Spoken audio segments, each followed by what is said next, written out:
ஆண்டவராக இயேசு கிறிஸ்துவின் நாமத்தில் என் அன்பின் வாழ்த்துக்கள். இந்த காலை வேளையில் உங்களை சந்திப்பதில் நான் மகிழ்ச்சி அடைகிறேன். இன்றைக்கு நம்முடைய தியானத்திற்காக நாம் தெரிந்து கொள்கிற வேத வசனம் சங்கீதங்களின் புஸ்தகம் 46ஆம் சங்கீதம் 7ஆம் வசனம். சேனைகளின் கர்த்தர் நம்மோடு இருக்கிறார், யாக்கோபின் தேவன் நமக்கு உயர்ந்த அடைக்கலமானவர். சேனைகளின் கர்த்தர் நம்மோடு இருக்கிறார், யாக்கோபின் தேவன் நமக்கு உயர்ந்த அடைக்கலம். நம்முடைய தேவனாகிய கர்த்தருக்கு பல பெயர்கள் உண்டு. அதில் ஒரு பெயர் தான் சேனைகளின் கர்த்தர். இந்த சேனைகளின் கர்த்தர் என்கிற அந்த பெயர் எவ்வளவு மேன்மையானது என்பதை நாம் வேதத்தில் பார்த்தால் ஏசாயா 6வது அதிகாரத்தில் சொல்லப்பட்டிருக்கிறது. ஏசாயா ஒரு தரிசனத்தை காண்கிறார். அந்த தரிசனத்தில் கேருபீன்களும் சேராபீன்களும் சேனைகளின் கர்த்தர் பரிசுத்தர் பரிசுத்தர் பரிசுத்தர் என்று துதிக்கின்றது. அது மாத்திரமல்ல, வெளிப்படுத்தின விசேஷங்கள். இந்த வெளிப்படுத்தின விசேஷத்தில் நாம் பார்க்கும் பொழுது சேனைகளின் கர்த்தரை குறித்து சொல்லப்பட்டிருக்கிறது. தாவீது பயன்படுத்துகிற எல்லா பதங்களிலேயும் சேனைகளின் கர்த்தரை பயன்படுத்தி இருக்கிறார். அப்ப சேனைகளின் கர்த்தர் என்பது அவர் இராணுவங்களின் தேவன் என்பதை மையப்படுத்தி காண்பிக்கிறது. ஆண்டவர் நமக்கு சேனைகளின் கர்த்தராய், அது மாத்திரமல்ல, யாக்கோபின் தேவன் நமக்கு உயர்ந்த அடைக்கலமானவர். அவர்தான் நமக்கு அடைக்கலம், அவர்தான் நமக்கு நம்பிக்கை, அவர்தான் நமக்கு கேடயம். நாம் சில நேரங்களில் நாம் ஆராதிக்கிற தேவனுடைய தெய்வத்துவத்தை அறியாமலே இருக்கிறோம். நாம் என்ன நினைக்கிறோம்? சில இடங்களில் இயேசுவை சிலுவையில் அறைவதை அவர்கள் காட்சிப்படுத்தி இருப்பார்கள், பரிதாபமாக இருக்கும். ஆனால் அவர் இன்னும் சிலுவையில் அவர் தொங்கிக் கொண்டிருக்கவில்லை. ஒரு 6 மணி நேரம் தொங்கினார், அவ்வளவுதான். இப்பொழுது அவர் சர்வ வல்லவருடைய வலது பார்சத்தில் ராஜாதி ராஜாவாய் வீற்றிருக்கிறார். அனாதி தேவன், அடைக்கலமானவர். இப்ப நம்முடைய வாழ்க்கையில இன்னும் ஒருவர் என்னிடத்தில் சொல்லும்பொழுது இப்படி சொன்னார்கள், நாங்கள் குழந்தை இயேசுவை ஆராதிக்கிறோம், நீங்கள் வளர்ந்த இயேசுவை ஆராதிக்கிறீர்கள். நான் இப்ப கேட்டேன், குழந்தை இயேசு வளரவே மாட்டாரா? அப்படி பார்த்தாங்க. அவர் வளர்ந்து இரத்த சிந்தனால்தான் ரட்சிப்பு. அப்ப அவங்க என்ன நினைச்சிட்டு இருக்காங்க? நம்முடைய வாழ்க்கையில மற்றவர்களை, ஆண்டவரை ஒரு அளவீடு வைத்து இருக்கிறார்கள். இதுதான் கர்த்தர், இப்படிதான், இதுக்கு மேல ஒண்ணும் இல்லை. இதுவா அவரால முடியாது, அதுவா அவரால முடியாது, இதுவா இவரால முடியாது. நம்மளே ஒரு பிளான் பண்ணிடுறது. அந்த பிளானை பண்ணிட்டு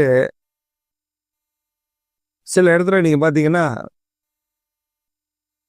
இயேசு கிறிஸ்துவுடைய தெய்வத்துவம் தெரியாம அவருக்கு அவருடைய உருவம்னு ஒரு போட்டோ வச்சு, அது அவருடைய உருவம் தானு யாருக்கும் தெரியாது. எவனோ ஒரு ஆர்டிஸ்ட் வரைஞ்சா, அவ்வளவுதான். அந்த போட்டோ வச்சு அதுக்கு லைட்டு, மினிட்டாம்பூச்சி பேர் ஒரு லைட் எரிஞ்சிட்டே இருப்போம். ஏன்னா அவர் லைட் ஃபார் த வேர்ல்டு அப்படின்னு அவருக்கு பேர். உலகத்துக்கு ஒளியாய் வந்தவர். அதுக்கு எங்க வீட்டில் நாங்கள் அவருக்கு லைட்டு போட்டு வைக்கிறோம். ஆண்டவர் நகைக்க மாட்டாரா? உலகத்துக்கு வெளிச்சமா இருக்கிறவருக்கே நம்ம வெளிச்சம் காட்டுறோம். அதை விட இன்னொரு கூத்து, இப்ப சூரியன் வெளிச்சம் கொடுக்குது இல்ல, அந்த சூரியனுக்கு டார்ச் அடித்து காட்டுற மாதிரி சூரியனுக்கு டார்ச் அடிக்கிறாள். நம்ம ஆராதிக்கிற தேவன் அவர் இராணுவங்களின் தேவன், அவர் சேனைகளின் கர்த்தர் என்பதை மறந்து விடுகிறோம். அவர்தான் நமக்கு உயர்ந்த அடைக்கலம் என்பதை மறந்து விடுகிறோம்.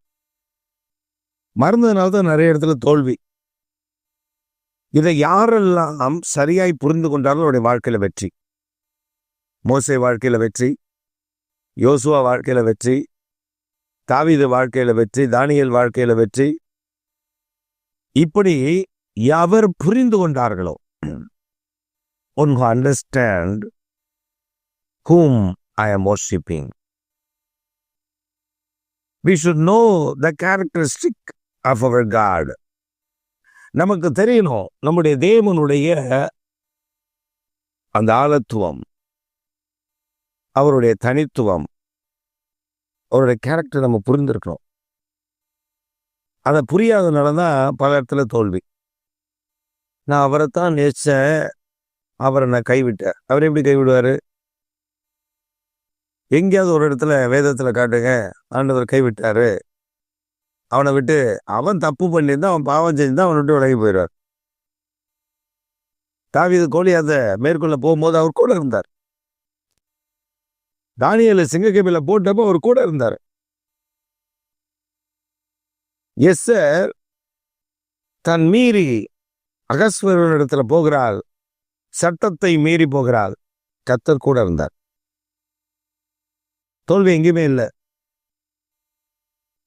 ஜெயம் ஜெயம் ஜெயம் ஜெயம் ஜெயம், ஜெயத்தை கர்த்தர் தந்தார்.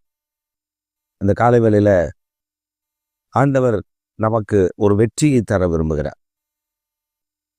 அவர் சேனைகளின் கர்த்தர்.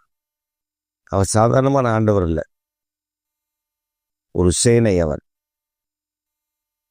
அவர் நம்ம கூட இருந்தா, அதனால்தான் தாவீது சொல்றாரு,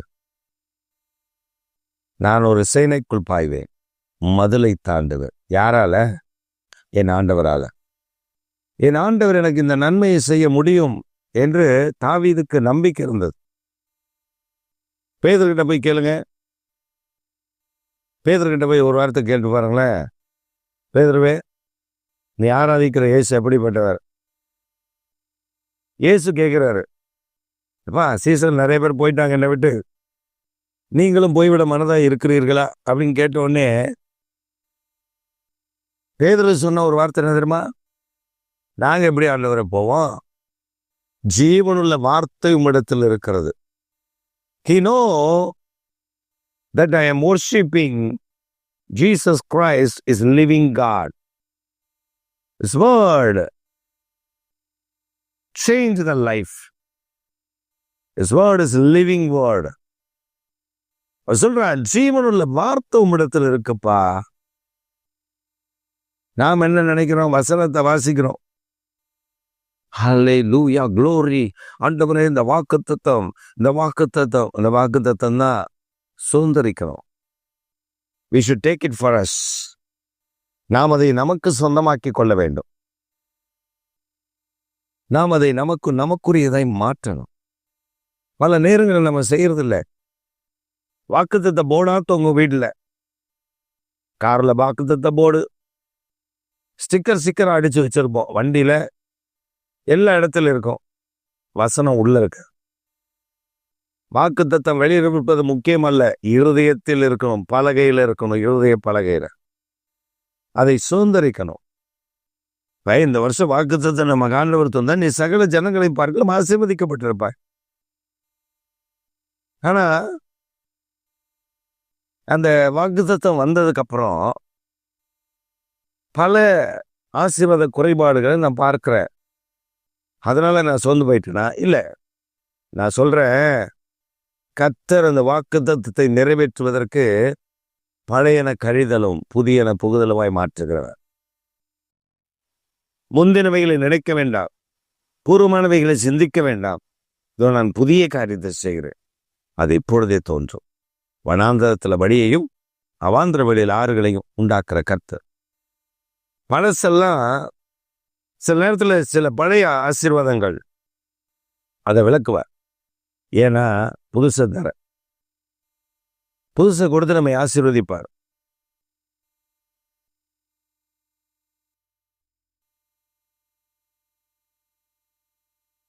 ஆண்டவர் வாக்குத்தத்தம் கொடுத்துட்டா அது நிறைவேற்றாமலாம் விட மாட்டாருங்க. நான் பார்த்துருக்கேன், நான் அனுபவிச்சிருக்கேன். ஆண்டவர் என்னை வழி நடத்தினது எனக்கு தெரியும். பல காலகட்டங்கள், பல சூழ்நிலைகள் கர்த்தர் ஜெயத்தை தந்தார்.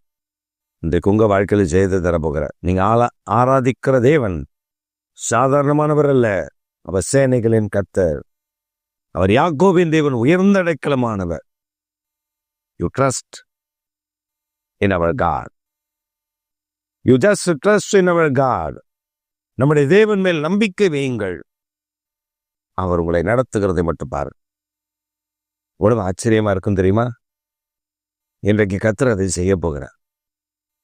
அதனால இதுவரை அவரை அறியாமல் இருந்தார். வேதத்தை தேடி வாசிங்க. நான் ஆராதிக்கிறதவன் எவ்வளவு மேன்மையானவர், உயர்ந்தவர். மோசேக்கு எப்படி வெளிப்பட்டார்? யோசுவாவுக்கு எப்படி வெளிப்பட்டார்? கிதியோனுக்கு எப்படி வெளிப்பட்டார்? நியாயாதிபதி புத்தகத்தில் எப்படி வெளிப்பட்டார்? ரூத்துக்கு எப்படி வெளிப்பட்டார்? சாமுவேலுக்கு எப்படி வெளிப்பட்டார்? சவுலுக்கு எப்படி வெளிப்பட்டார்? தாவீதுக்கு எப்படி வெளிப்பட்டார்? You just cross the word of God in Bible. Then you will understand, you will come to know that our God is our awesome God. அவர் எவ்வளவு மேன்மையானவர் என்பதை நாம் புரிந்து கொள்ள முடியாத அந்த கால வேளையில் ஒரே ஒரு காரியத்தை உங்களுக்கு ஆணித்தனமாக சொல்லுகிறேன். அவர் நம்மோடு கூட இருக்கிறார். நமக்கு உயர்ந்த அடைக்கலம். அவர் நம்மை ஒருபொழுது கைவிட மாட்டார். அந்த செய்தியை கேட்கிற யாரோ ஒருவர் என்னை கைவிட்டு விட்டார் கர்த்தர் என்று புலம்பிக் கொண்டிருக்கிறீர்கள். No dear brother, dear sister, அப்படி இல்லை. பிரியமான சகோதரனே, பிரியமான சகோதரி, அவர் உன் நடுவில் இருக்கிறார். உன்னை உயர்ந்த அடைக்கலத்தில் வைத்திருக்கிறார். நீ ஒருவேளை கைவிட்டதைப் போல, அவர் உன்னை விட்டு விலகினதை போல நீ உணரலாம். இல்லை, அவர் உன்னை உயர்ந்த அடைக்கலத்தில் வைப்பதற்காக he want to prepare something, he want to cleanse something, he want to purify something. அவர் ஏதோ ஒன்றை செய்வதற்கு அவர் ஆயத்தம் உள்ளவராய் இருக்கிறார். காத்திருங்கள். சொல்லுங்க, நீங்க தான் எனக்கு தகப்பன், சேனைகளின் கர்த்தர் எனக்கு உயர்ந்த அடைக்கலம், யாக்கோபின் தேவன் எனக்கு உயர்ந்த அடைக்கலம், சேனைகளின் கர்த்தர் நீர் என் கூட இருக்கிறீர். இன்றைக்கு சொல்லுங்க, காலையில உங்க தலைமையில கை வச்சு, சேனைகளின் கர்த்தர் என்னோடு கூட இருக்கிறார். யாக்கோபின் தேவன் எனக்கு உயர்ந்த அடைக்கலமானவர். ஆமென்.